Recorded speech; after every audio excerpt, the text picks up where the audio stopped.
Over 800 kilometers south of Heraklion is the site of the mighty ancient temple of Karnak. This was the center of power for the kings of Egypt before the power base shifted north to the delta. The most incredible thing is just the scale of it. Yeah, and you feel that the moment you start walking in, it's just overwhelming. Karnak was a precursor to Heraklion, playing the same role in empowering kings, gifting their right to rule from the god Amun. Elizabeth Froude has been working here for over 8 years. Of course, Amun was, the significant deity in Heraklion. So can you just tell me a bit more about the role he played here? Sure, he was a prominent early god, but he only really becomes linked to kingship and the site of Karnak at the beginning of the New Kingdom again. And he is constantly and consistently bound up with ideas of kingship and what it is to be king and how to renew royal power. All around us on the columns here are figures of Amun with the king. This is Amun on the left, yes? Yes. What's most characteristic and what communicates his identity most clearly is the crown. He's got this double-plumed crown. All the scenes showing human figures show the king before Amun, offering to him, performing rituals before him. So anyone who entered an Egyptian temple would have been bombarded with images of kingship. He gains his legitimacy through that intimate, ritualised relationship with the gods. Just like in Heraklion, we see that an Egyptian temple wasn't simply a sacred space. It was a place that communicated and legitimised the power of the state. What I want to know is, who would be looking at these inscriptions? Who are the people meant to be awed by the power of the king?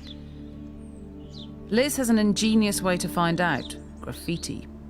I mean, I think of graffiti as, when you scratch your name randomly on something. I mean, is that the sort of graffiti you're talking about? We definitely have some of that. So we have lots of scratches and scribbles of scribes and other members of the temple staff kind of scrawling their name and titles on the walls of the temple.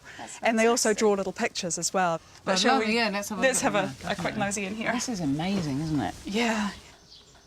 And this is another member of the temple staff. His name, Nebu Neb, is inscribed here. And he's an overseer of bakers or something to do with baking. The title is quite difficult to read. Over 3,000 years ago, an Egyptian worker sat here and scrawled this picture. Here we have a picture of Amun, a form of Amun. Oh, wow. And yes, you can see the plumes. You tend to think about these sorts of workers as being quite invisible. Yes, exactly. Yeah, but through graffiti they become visible to us. We will never know why someone carved this here, but he knew, and it gives you that feeling of a connection with one individual in the past, which is really hard to get sometimes. No, absolutely. This graffiti is giving me a real sense of the ordinary people who spent their days in and around this temple. And the range of jobs they did is encapsulated in this one grand inscription. Here we have an inscription of the high priest of Amun, whose name is Roma, or Roy. And in this text, he addresses some of the people that were working over here. He's promising them a new building, and he talks about greeting the brewers and the bakers and the confectioners that were all busy in this area producing offerings for the temple. And these were the people, the priests, the scribes, the bakers and confectioners who the pharaoh was speaking to when he declared his relationship with Amun and his right to rule Egypt. So what we're seeing here at Karnak really makes that connection between ritual, religion and royalty. And it makes me reflect on how much that continuity can be mapped out in Heraklion. 800 kilometers and 1,000 years apart, and yet so much is still the same. Amun is still the deity that needs to bestow royal power, and Heraklion's colossi declare that power, just as the iconography does here in Karnak.